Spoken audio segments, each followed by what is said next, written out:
새벽기도에 나오신 성도님들을 주님의 이름으로 환영합니다. 우리 다 함께 마음모아 샘물의 기도를 하나님께 올려드리겠습니다. 마음모아 샘물의 기도를 하나님께 드립니다. 먼저 우리의 믿음을 고백합니다. 영접하는 자 곧 그 이름을 믿는 자들에게는 하나님의 자녀가 되는 권세를 주셨으니 아멘. 우리를 자녀 삼아주신 하나님 아버지, 오늘도 이 은혜를 기억하며 하루를 시작합니다. 자녀의 권세와 기쁨을 누리며 사는 하루가 되게 하소서. 예배와 교회를 위해 기도합니다. 아름답고 거룩한 곳으로 여호와께 예배할지어다. 온 땅이여 그 앞에서 떨지어다. 아멘. 시와 찬송과 신령한 노래로 찬양받기 합당하신 하나님, 우리의 예배가 하나님이 기뻐 받으시는 거룩하고 아름다운 예배 되게 하소서. 예배 가운데 친히 임재하시고 우리에게 예배를 사모하는 뜨거움을 주소서. 주님의 피로 세우신 이 교회를 더욱 든든히 세워주시고 하나님의 살아계심과 온 세상의 주인 되심을 드러내는 교회 되게 하소서. 목장과 성도들을 위해 기도합니다. 너희는 그리스도의 몸이요 지체의 각 부분이라. 아멘. 우리를 그리스도의 몸으로 부르신 하나님, 샘물의 성도들이 목장 안에서 참 사랑과 섬김으로 그리스도의 몸을 온전히 이루게 하소서.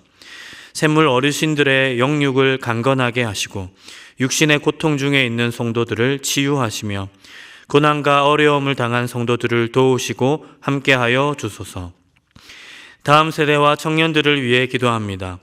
여호와께서 사람의 걸음을 정하시고 그의 길을 기뻐하시나니. 아멘. 자녀의 걸음을 인도하시는 하나님 아버지, 우리 샘물의 다음 세대들이 하나님을 진심으로 사랑하며 경외하는 자들 되게 하소서. 범사에 형통하게 하시며 학업의 지혜와 명철을 더해 주시고 노력의 결실을 맺게 하소서. 청년들이 고단한 현실 속에서도 예수의 꿈을 꾸며 모든 일을 넉넉히 감당하며 헤쳐나가게 하소서. 선교와 단기 봉사를 위해 기도합니다. 또 모든 열방들아 주를 찬양하며 모든 백성들아 그를 찬송하라 하였으며. 아멘. 온 열방의 주인이신 하나님, 선교지 곳곳에 영적으로 메마른 땅에서도 예배와 찬양의 소리가 울려 퍼지게 하소서. 온 마음을 다해 섬기시는 선교사님들에게 힘과 필요들을 더해 주시고 준비 중인 단기 봉사에도 큰 은혜 부어주셔서 순조롭게 준비되게 하소서. 오늘도 우리의 삶을 주관하시며 인도하시는 예수님의 이름으로 기도합니다. 아멘.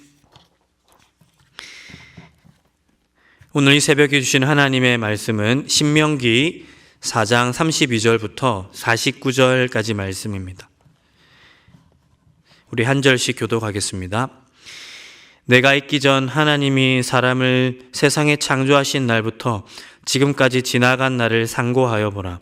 하늘 이 끝에서 저 끝까지 이런 큰 일이 있었느냐? 이런 일을 들은 적이 있었느냐?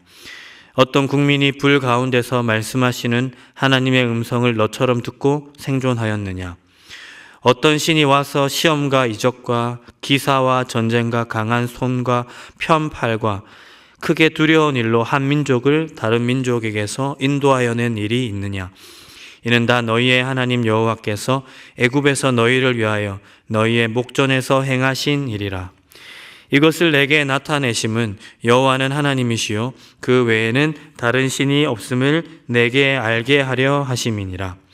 여호와께서 너를 교훈하시려고 하늘에서부터 그의 음성을 내게 듣게 하시며 땅에서는 그의 큰 불을 내게 보이시고 내가 불 가운데서 나오는 그의 말씀을 듣게 하셨느니라.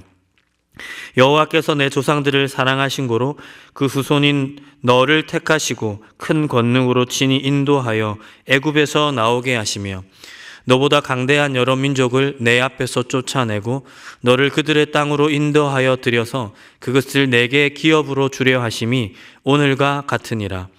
그런즉 너는 오늘 위로 하늘에나 아래로 땅에 오직 여호와는 하나님이시요 다른 신이 없는 줄을 알아 명심하고 오늘 내가 내게 명령하는 여호와의 규례와 명령을 지키라.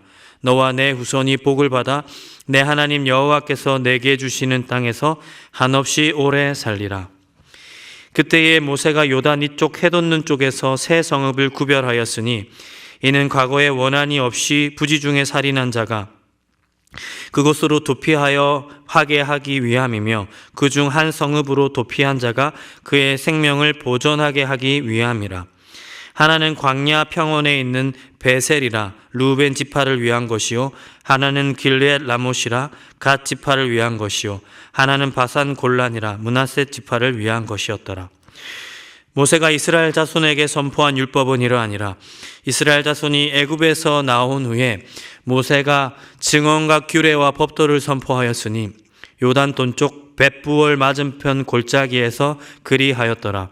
이 땅은 헤스본에 사는 아모리 족속의 왕 시온에게 속하였더니 모세와 이스라엘 자손이 애굽에서 나온 후에 그를 쳐서 멸하고 그 땅을 기업으로 얻었고 또 바산 왕 옥의 땅을 얻었으니 그 두 사람은 아모리 족속의 왕으로서 요단 이쪽 해돋는 쪽에 살았으며 그 얻은 땅은 아르논 골짜기 가장자리의 아로엘에서부터 시온산 곧 헤르몬 산까지요 요단 이쪽 곧 그 동쪽 온 아라바니 비스가 기슭 아래 아라바의 바다까지이니라. 아멘. 오늘 읽은 말씀으로 하나님 백성들 가운데 있는 것, 하나님 백성들 가운데 있는 것이라는 제목으로 하나님 말씀 전하도록 하겠습니다. 하나님 백성 아닌 자들 가운데는 없고 오직 하나님 백성들 가운데만 있는 것이 있습니다. 그래서 지금 우리가 누리고 있고 향유하고 있는 것인데 너무 가까이 있어서 잘 알지 못하는 것들이 있습니다. 그래서 이것들 세 가지 정도, 우리 안에 있는 은혜들 세 가지 정도를 여러분과 나누기를 원합니다. 첫 번째로는 은혜로운 이야기입니다. 은혜로운 이야기. 여러분, 언약 백성 안에서 거듭 전해지고 또 전해지는 게 무엇인지 아십니까? 바로 하나님의 구원 이야기입니다. 은혜로운 하나님의 구원하시는 역사 이야기가 거듭 이스라엘 공동체 안에서 울려 퍼지고 있고 대를 이어서 계승되고 전승되고 있습니다. 잊히지 않도록 우리가 잊을 수 없도록 하기 위함입니다. 오늘 읽은 본문 32절부터 40절 어떻게 보면 되게 긴 단락을 통해서 할애되고 있는 내용이 바로 그것입니다. 하나님의 은혜로운 이야기를 상고하는 것이고 상고할 수 있도록 쭉 읊어주는 것입니다. 언약 백성 중 하나로서 모세는 백성들에게 말하고 있습니다. 32절에 네가 있기 전 하나님이 이 사람을 세상에 창조하신 날부터 지금까지 지나간 날을 상고하여 보라. 하늘 이 끝에서 저 끝까지 이런 큰 일이 있었느냐? 이런 일을 들은 적이 있느냐? 하고 얘기하고 있습니다. 너무나도 가까이 있어서 늘 듣던 이야기를 조금 놀라면서 한번 생각해봐라. 이 이야기가 우리에게 익숙한데 이 이야기가 흔히 들을 수 있는 이야기냐? 이건 정말 놀라운 이야기다 하고 하나님의 거대한 구원의 역사 이야기를 다시 한번 쭉 시간의 순서에 따라서 들려주고 있습니다.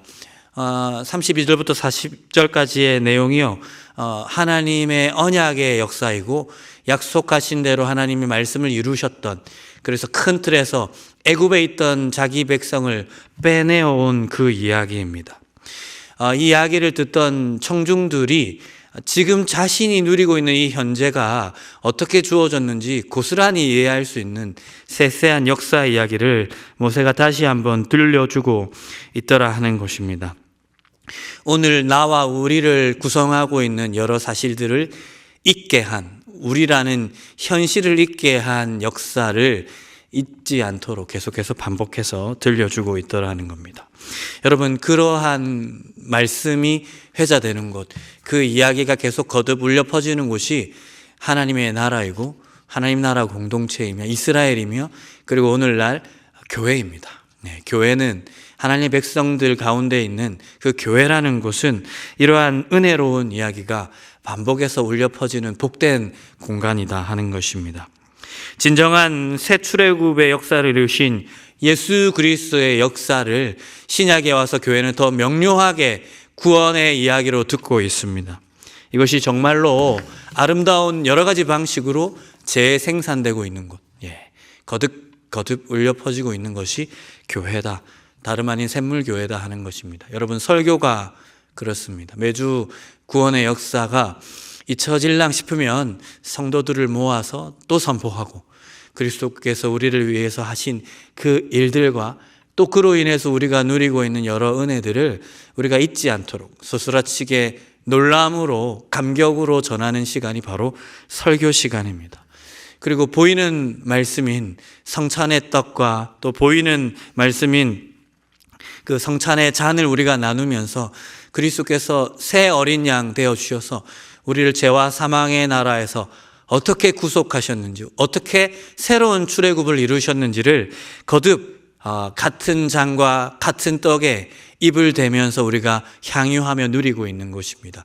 그것 또한 메시지로서 우리 가운데 계속해서 잊히지 않도록 그리스도께서 이루신 새 출애굽의 역사가 잊히지 않도록 우리에게 울려 퍼지는 은혜의 방편과 수단이 되고 있는 것입니다. 또한 마찬가지로 여러 가지 훈련 프로그램을 통하여서 그리스도 안에서 살아가는 것이 얼마나 복된지 그것이 얼마나 우리에게 감격적인 일인지를 여러 가지 방편을 통해서 우리는 배우고 있습니다. 그리고 교회 안에서 여러 교제와 목장 안에서 여러 나눔을 통해서 지금도 우리 가운데 은혜를 베푸시는 하나님의 역사를 여러 신앙 선배들과 또 새롭게 입교한 분들의 간증을 통해서 거듭 듣고 있더라 하는 것입니다. 사랑하는 성도 여러분, 이 놀라운 이야기가 거듭 전해지고 있는 교회를 더 귀히 보실 수 있는 저와 여러분의 삶이 되기를 간절히 소망합니다. 세상에서는 없습니다. 하나님의 백성들 가운데에만 있는 것, 이 은혜로운 이야기가 울려 퍼지는 은혜로운 사실입니다. 이것을 더욱더 깊이 향유할 수 있는, 교회를 귀히 보시면 이 영역 안에서 그 은혜를 더욱더 깊이 상고하실 수 있는 저와 여러분의 삶이 되기를 간절히 소망합니다. 두 번째입니다. 두 번째, 하나님의 백성들 가운데만 있는 것. 하나님 백성들 가운데 있는 두 번째는 곧 정의로움입니다. 정의로움. 이것을 좀 풀어서 말씀드리면 억울함이 없음입니다. 41절부터 43절의 내용은 요단 동편 지역에 도피성 세 곳을 마련하여 두시는 하나님의 은혜로운 이야기를 또 말씀하고 있습니다. 여러분, 도피성은 어떤 곳입니까? 한자어로 도망하여 피하여 살 수 있는 곳입니다. 특별히 부지 중에 의도를 가지고 악한 의도에서 사람을 죽이지 않고 내가 의도하지 않았는데 누군가를 죽일 가능성이 우리 얼마든지 남아있지 않습니까? 그런 사람들이 그 당시에 사적 보복권이 허용된 사회에서 억울한 죽임을 당하지 않도록 마치 의도를 가진 살인자처럼 처분당하지 않도록 하기 위해서 하나님께서 마련한 살 수 있는 방편입니다. 이를 통해서 주님은 또 다른 억울한 살인을 금지하셨고 이스라엘 공동체가 피해 보복으로 얼룩진 곳이지 않기를 간절히 바랐습니다. 하나님 언약 백성 안에서 그러한 억울한 일을 없이 하는 것, 곧 정의로운 하나님의 면모를 오늘 우리 본문에서 발견할 수 있더라 하는 것입니다. 여러분, 세상은 여러 가지 의미로서 정의로움을 정의합니다. 데피니션이죠. 여러분, 여러 가지 소극적인 차원이 있을 수 있습니다. 마땅히 자기가 행한 대로 처우받는 것, 이것이 소극적인 의미로서의 정의라고도 하는데요. 그리스도인들은, 하나님의 백성들은 조금 더 적극적인 의미의 정의감을 가져야 됩니다. 그것이 무엇이냐면 누구도 억울하지 않는 것입니다. 이것이 우리 사회가 유지해야 될 가장 적극적인 의미로서의 정의입니다. 정의의 정의, 데피니션이라고 할 수 있겠습니다. 여러분, 얼마나 억울하겠습니까? 내가 의도하지 않았는데 그냥 부지 중에 실수로 누군가를 죽였습니다. 그런데 그 피해자의 가족들은 내가 의도를 가진 살인자라고 오해하고 있습니다. 이 가운데 한 사람이 억울하게 죽을 위험입니다. 그런데 하나님께서 살 수 있는 방편을 여셨다 하는 것입니다. 그것도 요단 동편 지역에 있는 사람들까지도, 그 사람들도 보호하기 위해서 동편 지역에도 세 곳을 이 도피성으로 두심을 통해서 강에 가로막혀서 그 부지 중에 살해한 자가 억울한 일을 당하지 않도록 하셨다 하는 것입니다. 요단 서편 지역, 그러니까 강을 건넌 본토 지역에도 세 곳을 두셨고 동편 지역에도 균등하게 세 곳을 두심으로 도합 도피성 6성읍을 허락하셨습니다. 그래서 저쪽 편도 혹은 이쪽 편도 피해 보복으로 살해한 자를 응징하려고 하는 피해자의 가족들이 쫓아올 때 강에 가로막혀서 억울한 죽음을 당하지 않는 그러한 일을 위해서 하나님께서 도피성을 우리 가운데 허락하셨다 하는 것입니다. 도피성에서 일단 목숨을 구한 비의도적 살인자는 정죄된 상황에서 증인을 대동하여서 온전하게 재판을 받을 수 있습니다. 그리고 재판 결과 그 사람이 비의도적 살인자를 가칭한 의도적 살인자라면 온전한 재판을 통해서 처벌을 받게 됩니다. 그러나 가려냈음에도 불구하고 제사장을 통해서 가려냈음에도 불구하고 그 사람이 비의도적 살인자라는 것이 증인들의 증언을 통해서 확인이 되면 그 사람은 대제사장이 죽기까지 그 도피성 안에서 영원히 대제사장이 죽은 이후에는 자기 도성으로도 돌아갈 수 있습니다. 영구히 그 사람은 보존될 수 있고 생명을 확보받을 수 있다 하는 겁니다. 이를 통해서 주님께서는 이스라엘 백성들 안에서 억울한 일이 없도록 참다운 정의로운 하나님으로 드러나고 계시더라 하는 겁니다. 사랑하는 성도 여러분, 우리가 있는 이 교회 하나님의 백성들 안에서는 이러한 정의가 세워져야 할 것입니다. 우리가 있는 이 교회는 그러한 주님의 뜻을 온전히 이루어 드려야 할 공간임이 확실합니다. 사랑하는 성도 여러분, 그래서 우리가 서로에게 억울한 일을 당할 수 있는 서로에게 그러한 도피성이 되어주는 것, 그것은 하나님께서 이 교회를 두신 이유이기도 하고 교회 안에서만 할 수 있는 정의로운 하나님의 속성을 이루어 드리는 것이라고 생각합니다. 우리 중 누구라도 억울하게 눈물 짓는 일이 없도록 서로가 서로에게 도피성이 되어주는 온당한 판단을 받을 수 있도록 그 사람이 즉결 처분당하여서 마녀 사냥 당하듯 온전히 이 세상에서 혹은 이 공동체에서 으스러지지 않도록 도피성이 되어줄 수 있는 저와 여러분의 삶이 되기를 간절히 소망합니다. 세 번째입니다. 마지막으로 하나님 백성 가운데만 있는 것은 무엇입니까? 세 번째는 승리입니다. 승리. 마지막 44절부터 49절의 단락은 이스라엘의 승리의 역사를 담고 있습니다. 특별히 이스라엘의 원수였던 아모리 족속의 왕 시온에 대한 승리이며 바산 왕 옥에 대한 승리를 쭉 다루고 있습니다. 둘 다 이스라엘 백성들이 헐벗을 때 그들에 대해서 가혹하게 하였던 왕들이며 백성들이었습니다.